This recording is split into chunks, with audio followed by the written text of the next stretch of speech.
السلام علیکم ورحمۃ اللہ وبرکاتہ۔ میں ہوں انجینئر محمد طیب، اپنے ڈیجیٹل چینل پر آپ کو خوش آمدید کہتے ہیں۔ ہم آپ کے سامنے پیش کر رہے ہیں خلافت و ملوکیت، اور اس خلافت و ملوکیت کے ہم باب پنجم کا جز نمبر دولت بنی عباس کی پچھلی قسط کے اندر ہم آپ کے سامنے پیش کر چکے ہیں۔ آج ہم چلیں گے اس سے آگے عباسیوں کے وعدے۔ عباسیوں کے وعدوں سے مراد عباسیہ دور ہے۔ اس دور کے اندر نئے مدعیان خلافت جس وجہ سے کامیاب ہوئے وہ یہ تھی کہ انہوں نے عام مسلمانوں کو یہ اطمینان دلایا تھا کہ ہم خاندان رسالت کے لوگ ہیں، ہم کتاب و سنت کے مطابق کام کریں گے اور ہمارے ہاتھ سے حدود اللہ قائم ہوگی۔ ربیع الثانی 132 ہجری میں جب صفح کے ہاتھ پر کوفہ میں خلافت کی بیعت ہوئی تو اس نے اپنی پہلی تقریر میں بنی امیہ کی زیادتیوں بیان کرنے کے بعد کہا، میں امید رکھتا ہوں کہ جس خاندان سے تم کو خیر ملی تھی اس سے ظلم و ستم، اور جہاں سے تم کو صلاح ملی تھی وہاں سے فساد تم نہ پاؤ گے۔ صفا کے بعد اٹھ کر اس کے چچا داؤد بن علی نے لوگوں کو یقین دلایا کہ ہم اس لیے نہیں نکلے ہیں کہ اپنے لیے سیم و زر جمع کریں یا خلافت بنوائیں اور اس میں نہریں کھود کر لائیں، بلکہ ہمیں جس چیز نے نکالا ہے وہ یہ ہے کہ ہمارا حق چھین لیا گیا تھا اور ہمارے نبی آل ابی طالب پر ظلم کیا جا رہا تھا، اور بنی امیہ تمہارے درمیان برے طریقوں پر چل رہے تھے۔ انہوں نے تم کو ذلیل و خوار کر رکھا تھا اور تمہارے بیت المال میں بے جا تصرفات کر رہے تھے۔ اب ہم پر تمہارے لیے اللہ اور اس کے رسول صلی اللہ علیہ وآلہ وسلم اور حضرت عباس رضی اللہ تعالیٰ عنہ کا ذمہ ہے کہ ہم تمہارے درمیان اللہ کی کتاب اور رسول اللہ کی سیرت کے مطابق حکومت کریں۔ لیکن حکومت حاصل ہونے کے بعد کچھ زیادہ مدت نہ گزری تھی کہ انہوں نے اپنے عمل سے ثابت کر دیا کہ یہ سب کچھ فریب تھا۔ ان کا عمل کچھ یوں تھا کہ بنی امیہ کے دارالسلطنت دمشق کو فتح کر کے عباسی فوجیوں نے وہاں قتل عام کیا جس میں 50,000 آدمی مارے گئے۔ 70 دن تک جامعہ بنی امیہ گھوڑوں کا استبل بنی رہی۔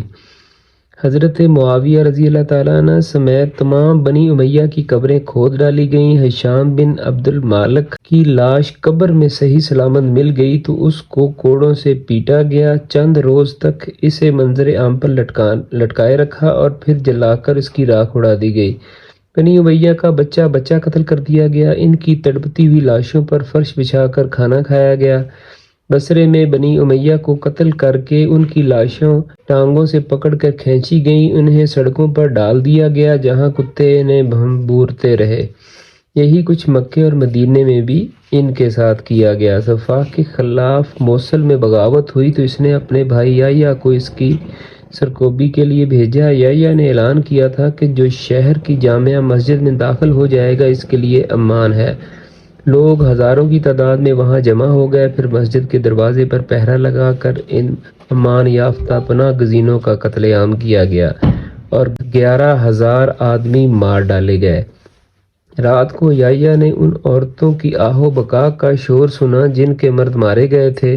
اس نے حکم دیا کہ کل عورتیں اور بچوں کی باری ہے۔ اس طرح 3 دن موصل میں قتل و غارت کا بازار گرم رہا جس میں عورت مرد بچہ بوڑھا کوئی معاف نہ کیا گیا۔ یحییٰ کی فوج میں 4,000 زنگی تھے، وہ موصل کی عورتوں پر ٹوٹ پڑے۔ زنا بالجبر کا طوفان برپا کر دیا گیا۔ ایک عورت نے یحییٰ کے گھوڑے کی لگام پکڑ کر اسے شرم دلائی کہ تم بنی ہاشم میں سے ہو، رسول اللہ صلی اللہ علیہ وآلہ وسلم کی چچا کی اولاد ہو، اور تمہیں شرم نہیں آتی کہ تمہارے زنگی سپاہی عرب مسلمان عورتوں کی آبروزری کرتے پھر رہے ہیں۔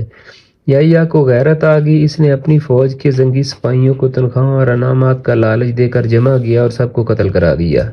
یزید بن حبیرہ کو صفا نے اپنے ہاتھوں سے امان نامہ لکھ کر دیا اور پھر عہد و پیمان کی صریح خلاف ورزی کر کے اسے قتل کروا دیا۔ خراسان کے مشہور فقیہ ابراہیم بن میمون الصانع نے عباسیوں کے اس وعدے پر کہ وہ کتاب و سنت کے مطابق حدود اللہ قائم کریں گے بھروسہ کر کے اس کی دعوت کے لیے سرگرمی کے ساتھ کام کیا تھا، اور انقلاب کی کامیابی تک وہ ابو مسلم خراسانی کے دست راست بنے رہے تھے۔ مگر کامیابی کے بعد جب انہوں نے ابو مسلم سے حدود اللہ کے قیام کا مطالبہ کیا اور کتاب و سنت کے خلاف کام کرنے پر ٹوکا تو ابو مسلم نے ان کو سزائے موت دے دی۔ منصور کے زمانہ میں عباسیوں کے اس دعوے کی کلی بھی کھل گئی کہ وہ آل ابی طالب پر بنی امیہ کے مظالم کا بدلہ لینے اٹھے تھے۔ جس زمانے میں محمد بن عبداللہ نفس زکیہ اور اس کے بھائی ابراہیم روپوش تھے اور منصور کی تلاش میں سرگرم تھے، اس نے ان کے پورے خاندان اور اس کے رشتہ داروں کو صرف اس قصور میں گرفتار کر لیا کہ وہ ان کا پتہ نہیں دے رہے تھے۔ ان کی ساری جائیداد ضبط کر کے نیلام کر دی گئی۔ ان کو بیڑیوں اور طوق کے زنجیر میں مقید کر کے مدینے سے عراق لے جایا گیا۔ جیل میں ان پر سخت مظالم کیے گئے۔ محمد بن ابراہیم بن الحسن کو دیوار میں زندہ چنوا دیا گیا۔ ابراہیم بن عبداللہ کے خسر کو ننگا کر کے 150 کوڑے لگائے گئے، پھر قتل کر کے ان کا خراسان میں گشت کرایا گیا اور چند آدمی اس کے ساتھ عوام کے سامنے یہ شہادت دیتے پھرتے کہ یہ نفس زکیہ کا سر ہے۔ کچھ مدت بعد جب نفس زکیہ مدینہ میں شہید ہوئے تو اس کا سر کاٹ کر شہر شہر پھرایا گیا اور ان کے ساتھیوں کی لاشیں 3 دن تک مدینہ میں برسر عام لٹکائی گئی، پھر کوہ طلحہ کے قریب انہیں مقام میں برہود میں پھینک دیا گیا۔ ان واقعات نے ابتدا ہی سے یہ ظاہر کر دیا کہ بنی امیہ کی طرح بنی عباس کی سیاست بھی دین سے آزاد ہے اور سیاسی اغراض کے لیے خدا کی قائم کی ہوئی حدوں کو پھاند جانے میں جس طرح انہیں باک نہ تھا، انہیں بھی نہیں ہے۔ ان کے ہاتھوں جو انقلاب ہوا اس سے صرف حکمران ہی بدلے، طرز حکومت نہ بدلا۔ انہوں نے اموی دور کی کسی ایک خرابی کو بھی دور نہ کیا بلکہ ان تمام تغیرات کو جوں کا توں برقرار رکھا جو خلافت راشدہ کے بعد ملوکیت کے آ جانے سے اسلامی ریاست کے نظام میں رونما ہوئے تھے۔ بادشاہی کا طرز وہی رہا جو بنی امیہ نے اختیار کیا تھا، فرق صرف یہ ہوا کہ بنی امیہ کے لیے قسطنطنیہ کے کیسر نمونہ تھے تو عباسی خلفاء کے لیے ایران کے کسریٰ۔ شورا کے نظام میں اسی طرح معطل رہا اور اس سے وہی نتائج رونما ہوتے رہے جس طرح کہ ہم پہلے اشارہ کر چکے۔ بیت المال کے معاملے میں ان کا طرز عمل امویوں سے مختلف نہ تھا، نہ اس کی آمدنی کے معاملے میں شریعت کے احکام و قواعد کی پابندی کی جاتی تھی، نہ خرچہ کے معاملے میں۔ بیت المال امت کا نہیں بادشاہ کا خزانہ تھا جس کی آمد و خرچ کے معاملے میں کسی کا محاسبہ کا حق نہ تھا۔ عدلیہ پر خلفاء کے کسر و امراء اور متوسلین کے دباؤ بھی ویسا ہی رہا جیسے بنی امیہ کے عہد میں تھا۔ خلیفہ المہدی کے زمانے میں اس کے ایک قائد اور ایک تاجر کا مقدمہ قاضی عبید اللہ بن حسن کی عدالت میں پیش ہوا۔ خلیفہ نے قاضی صاحب کو لکھ بھیجا کہ اس مقدمے کا فیصلہ میرے قائد کے حق میں کیا جائے۔ قاضی صاحب نے اس حکم کی اطاعت نہ کی اور معزول کر دیے گئے۔ ہارون الرشید کے عہد میں قاضی حفص بن غیاث نے خلیفہ کی بیگم زبیدہ کے ایک آدمی کے خلاف فیصلہ کیا اور انہیں بھی عہدے سے ہٹنا پڑا۔ شعوبی تحریک اور زندان کا نسلی اور قبائلی اور وطنی عصبیتیں جو بنی امیہ نے بھڑکائی تھیں بنی عباس کے عہد میں وہ پہلے سے بھی شدید تر ہو گئیں۔ اول تو عباسی دعوت کی بنیاد ہی ایک خاندان کے مقابلے میں دوسرے خاندان کے نسلی استحقاق پر تھی، مگر اپنی کامیابی کے لیے انہوں نے ایک طرف عرب قبائل کو ایک طرف دوسرے کے خلاف لڑانے اور دوسری طرف عجمیوں کو عربوں کے خلاف بھڑکا کر استعمال کرنے کی پالیسی اختیار کی۔ عباسی دعوت کے امام ابراہیم بن محمد بن علی بن عبداللہ بن عباس نے ابو مسلم خراسانی کو خراساں کے کام کا سربراہ مقرر کرتے ہوئے جو ہدایت بھیجی تھی ان میں سے ایک یہ تھی کہ عربوں میں یمانی اور مصری کے جو اختلافات موجود ہیں ان سے فائدہ اٹھا کر یمنیوں کو مصریوں سے خوب لڑاؤ، اور دوسری ہدایت یہ تھی کہ اگر ممکن ہو تو ایک زبان بھی عربی بولنے والا باقی نہ چھوڑو، اور 5 بالشرط یا اس سے زیادہ کا کوئی عرب لڑکا جس کے متعلق تمہیں ذرا بھی شبہ ہو اسے قتل کر ڈالو۔ اس طرز عمل کا نتیجہ یہ ہوا کہ بنی امیہ کے دور میں ان کے عربی تعصب کی وجہ سے عجمی قوم پرستی، شعوبیت اور اس کے جو آگ اندر ہی اندر سلگ رہی تھی بنی عباس کے زمانے میں وہ پوری قوت کے ساتھ بھڑک اٹھی، اور اس نے صرف عربی عصبیت ہی کے خلاف نہیں بلکہ خود اسلام کے خلاف بھی زندانکے کا ایک محاذ اٹھ کھڑا کیا۔ اہل عجم میں نسلی فخر و غرور کا جذبہ پہلے ہی موجود تھا، خصوصاً عربوں کو تو وہ اپنے مقابلے میں نہایت ہی حقیر سمجھتے تھے۔ اسلامی فتوحات کے دور میں جب وہ ریگستان عرب کے شتر بانوں سے مغلوب ہوئے تو اول انہیں اپنی ذلت کا سخت احساس ہوا، مگر اسلام کے اصول و انصاف، مساوات اور صحابہ و تابعین اور علماء فقہا امت کے دیندار از طرز عمل نے نہ صرف یہ کہ ان کے اس زخم پر مرہم رکھ دیا، بلکہ انہیں عالمگیر امت مسلمہ کے اندر کامل معاشرتی مساوات کے ساتھ جذب کرنا شروع کر دیا۔ اس کی پشت پر اگر حکومت کی انتظامی پالیسی بھی انہی اصولوں کے مطابق ہوتی تو کبھی کسی غیر عرب قوم کے اندر اپنی علیحدگی سنی احساس اور قوم پرستی کا جذبہ بیدار نہ ہو سکتا تھا۔ لیکن پہلے بنی امیہ کی سخت عربی عصبیت نے، جس کا پہلے ذکر ہو چکا، اس کے ساتھ ذلت کا برتاؤ کر کے ان کا جواب تعصب پیدا کیا گیا، اور پھر عباسیوں نے اسے اپنی سیاسی غراض کے لیے استعمال کر کے ابھرنے اور چھا جانے کا موقع دیا۔ اہل عجم نے اس امید پر عباسی دعوت کا ساتھ دیا تھا کہ ہمارے تلواروں کے بل پر جب نئی سلطنت قائم ہوگی تو اس پر ہم چھائے رہیں گے اور عربی اقتدار کا خاتمہ کر دیں گے۔ ان کی یہ توقع ٹھیک تھی اور پوری ہوئی۔ الجائز کہتا ہے کہ دولت عباسیہ کی ایک خراسانی حکومت بن کر رہ گئی۔ منصور کے زمانہ خلافت میں سپہ سالاری گورنری کے اکثر و بیشتر مناصب پر اجمی مقرر کیے گئے اور عربوں کی بالادستی ختم ہو کر رہ گئی۔ الجہشاری نے تاریخ الوزراء میں منصور کے اعمال کی جو تفصیلات بیان دی ہیں، اس میں سب اجمی ہی اجمی نظر آتے ہیں۔ ان اجمیوں نے سیاسی قوت حاصل کر کے شعوبیت کی تحریک زور و شور سے اٹھائی، جو اپنی حقیقت کے اعتبار سے محض قوم پرستانہ تحریک نہ تھی، بلکہ اپنے جلوں میں زندگانہ اور الحاد اور آبادیت کے جراثیم سے بھی ساتھ لے کر آئی۔ اس شعوبی تحریک کا آغاز تو اس بحث سے ہوا تھا کہ عربوں کو اجمیوں پر کوئی فضیلت حاصل نہیں، لیکن بہت جلدی اس نے عربوں کی مخالفت کا رنگ اختیار کر لیا اور عرب کی مذمت میں، حتیٰ کہ قریش سمیت اس میں سے ایک ایک قبیلے کی مذمت میں کتابیں لکھی جانے لگیں۔ اس کا ذکر ابن الندیم کی الفہرست میں ہمیں ملتا ہے۔ معتدل قسم کی شعوبی تو اس سے آگے نہ بڑھتے تھے، مگر اس گروہ کے انتہا پسند لوگ عربوں سے گزر کر خود اسلام پر حملہ کرنے لگے، اور اجمی امراء، وزراء، کتاب اور فوجی قائدین نے در پردہ ان کی ہمت افزائی کی۔ الحافظ کہتا ہے کہ بہت سے لوگ جن کے دلوں میں اسلام کے خلاف شکوک پائے جاتے ہیں، ان کے اندر یہ بیماری شعوبیت کی راہ سے آئی، اور وہ اسلام سے اس لیے بیزار ہیں کہ عرب اس دین کو لائے تھے۔ ان لوگوں نے مانی زردشت اور مزدق کے مذاہب عقائد کو زندہ کرنا شروع کیا۔ انہوں نے اجمی تہذیب اور نظام سیاست و ملک داری کے فضائل بیان کرنے شروع کیے۔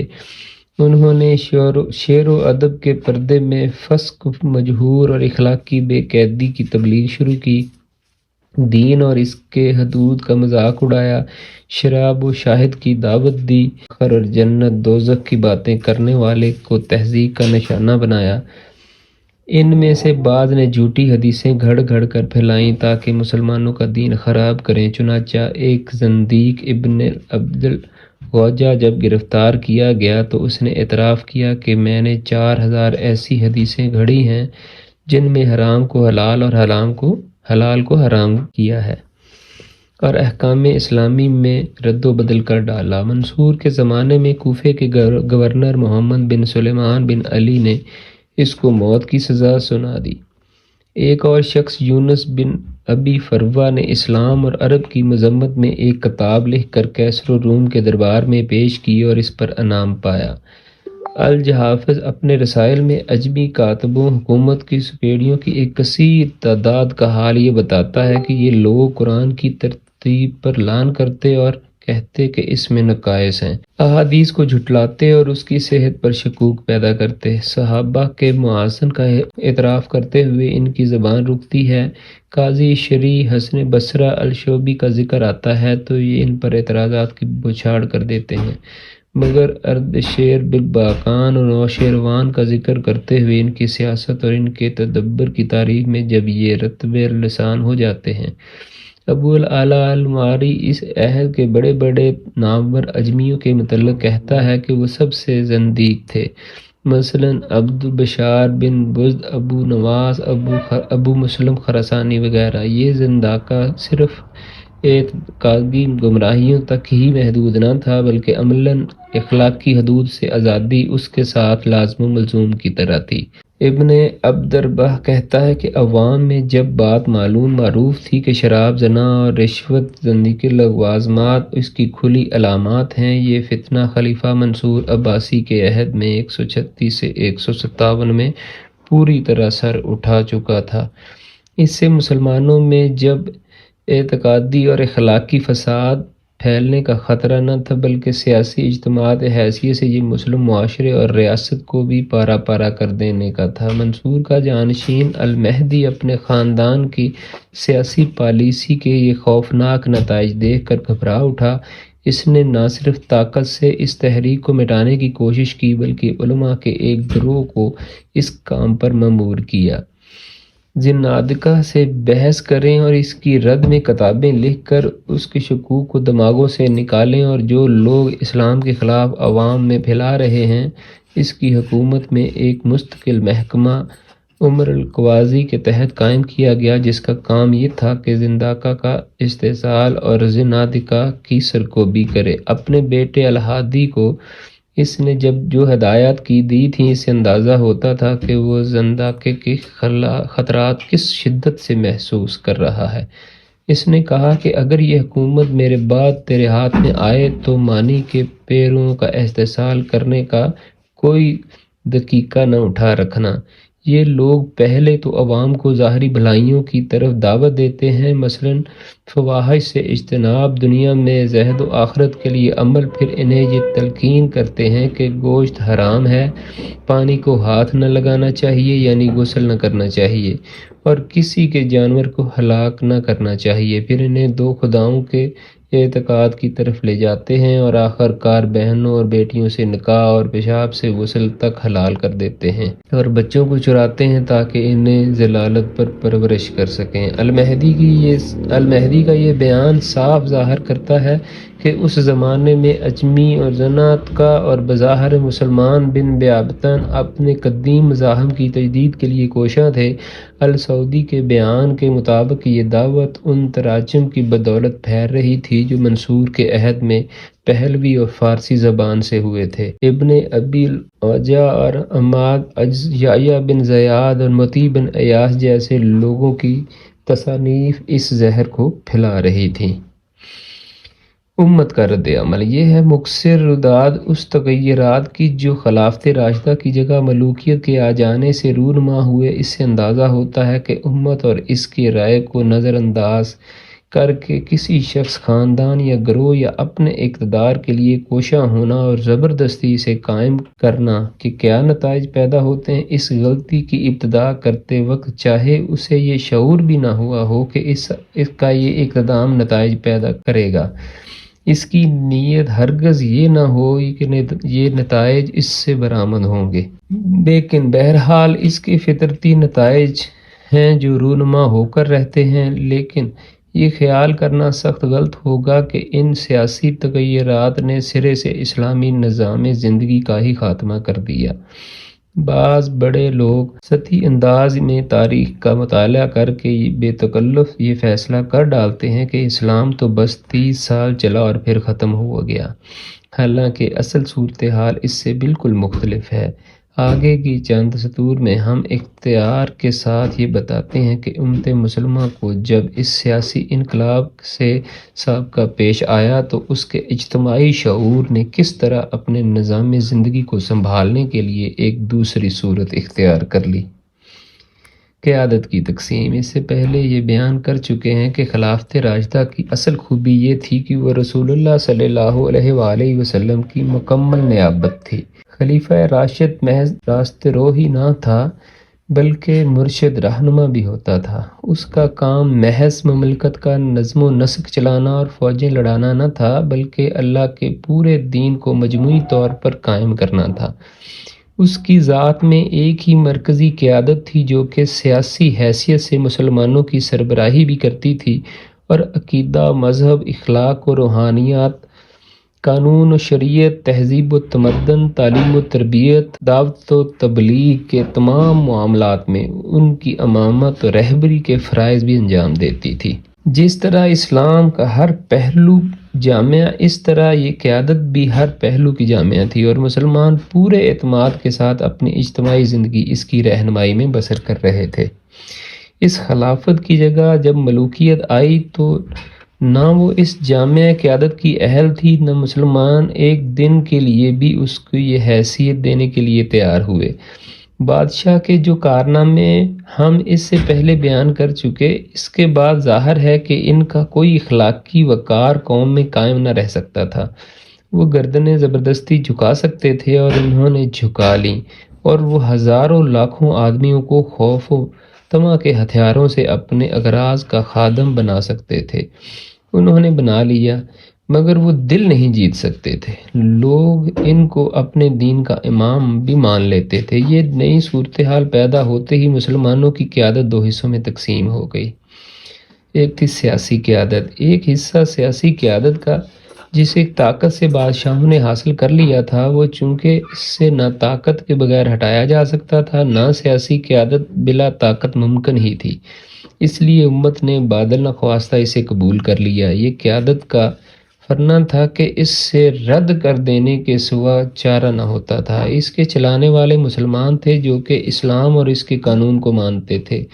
کتاب اللہ، سنت رسول اللہ کی حجت ہونے کا انہوں نے کبھی انکار نہ کیا تھا۔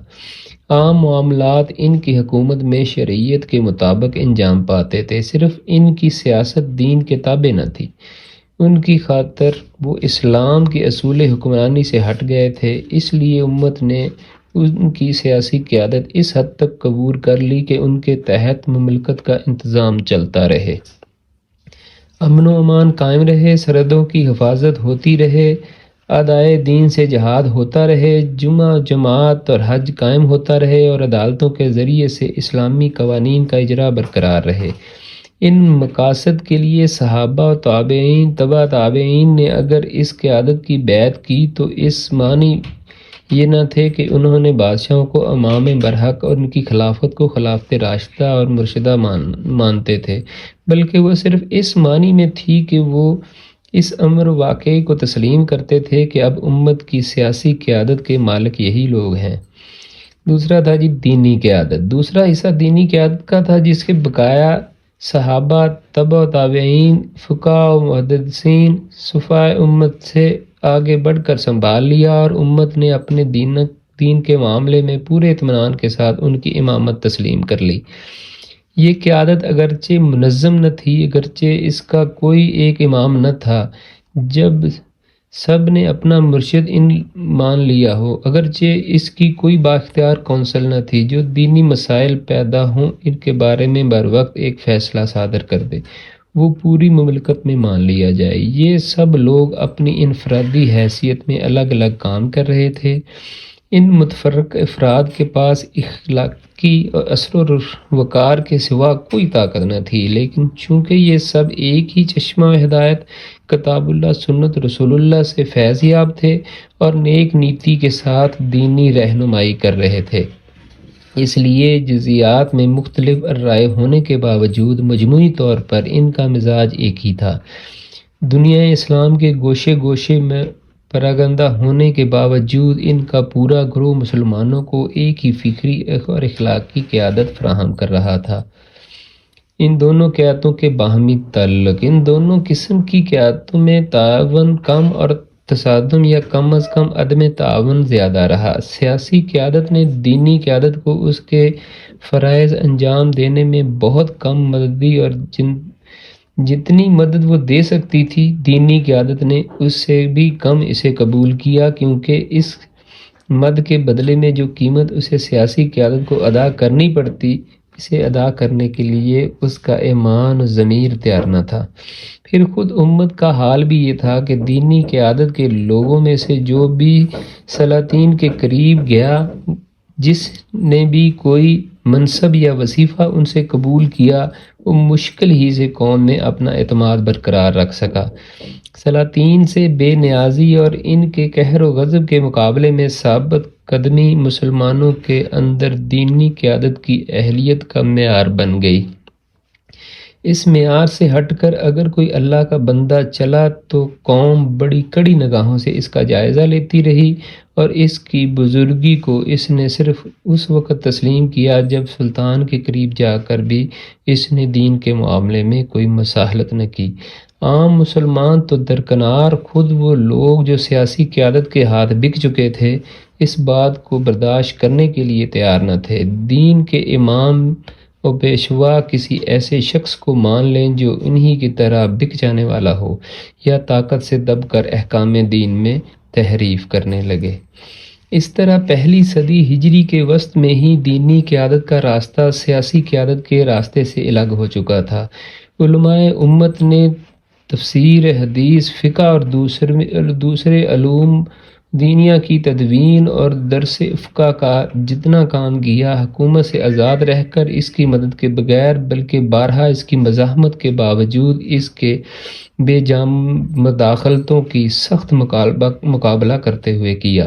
صفحۂ امت نے مسلمانوں کے ذہن اور ان کی اخلاقی کردار کی تربیت و تہذیب کے لیے جو کام کیا، وہ بھی سیاسی قیادت سے پوری طرح غیر متاثر رہا۔ اسلام کی اشاعت بھی زیادہ تر انہی بزرگوں کی بدولت ہوئی۔ سلاطین نے زیادہ تر صرف یہ خدمت انجام دی کہ ممالک فتح کر کے کروڑوں انسانوں کو اسلام کے دائرہ اثر لے آئے۔ اس کے بعد ان کروڑوں انسانوں کا دائرہ ایمان میں داخل ہو جانا بادشاہوں کی سیاست کا نہیں بلکہ صالحین امت کی پاکیزہ کردار کا کرشمہ تھا۔ اسلام کا اصل منشا۔ لیکن یہ ظاہر ہے کہ اسلام کا منشا قیادت کی اس تقسیم سے پورا نہیں ہوتا۔ سیاسی قیادت سے الگ ہو کر دینی قیادت نے اسلامی اقتدار کے تحفظ کے لیے جو بے شبہہ خدمات انجام دیں وہ بلا شبہ نہایت ہی قابل قدر ہیں۔ آج یہ انہی خدمت کا نتیجہ ہے کہ دنیا میں اسلام زندہ ہے اور امت مسلمہ اپنے دین کو اس کی صحیح خد و خال میں دیکھ رہی ہے۔ مگر اسلام کا ٹھیک ٹھاک منشا تو اسی صورت میں پورا ہو سکتا ہے جب اس سے امت کو ایک ایسی قیادت میسر ہو جو خلافت راشدہ کی طرح بیک وقت دینی قیادت میں ہو، اور سیاسی قیادت بھی جس کا سیاسی اقتدار اپنے تمام ذرائع و وسائل نہ صرف دین کے مقاصد کی تکمیل میں صرف کرے بلکہ اس اقتدار کا اصل مقصد دین ہی کے مقاصد کی تکمیل ہو۔ یہ صورتحال اگر 1.5-2 صدی بھی باقی رہ گئی ہوتی تو شاید یہ دنیا میں کفر باقی نہ رہتا، یا اگر یہ رہ بھی جاتا تو کبھی سر اٹھانے کے قابل نہ ہوتا۔ اور یہاں باب پنجن اپنے اختتام کو پہنچتا ہے۔ اس سے اگلی ویڈیو کے اندر ہم آپ کے سامنے چھٹے باب کو پیش کریں گے جو کہ مسلمانوں میں مذہبی اختلافات کی ابتدا اور اس کے اسباب کے بارے میں ہے۔ یہ مذہبی اختلافات بھی خلافت راشدہ کے بعد ملوکیت کے آ جانے کے دوران شروع ہوئے۔ تو ہم آپ سے یہاں اجازت چاہیں گے۔ اگر آپ کو ہماری یہ ویڈیو اچھی لگے تو اس کو لائک کیجیے اور چینل کو سبسکرائب کیجیے۔ ہمیں دیجیے اجازت۔ اللہ نگہبان۔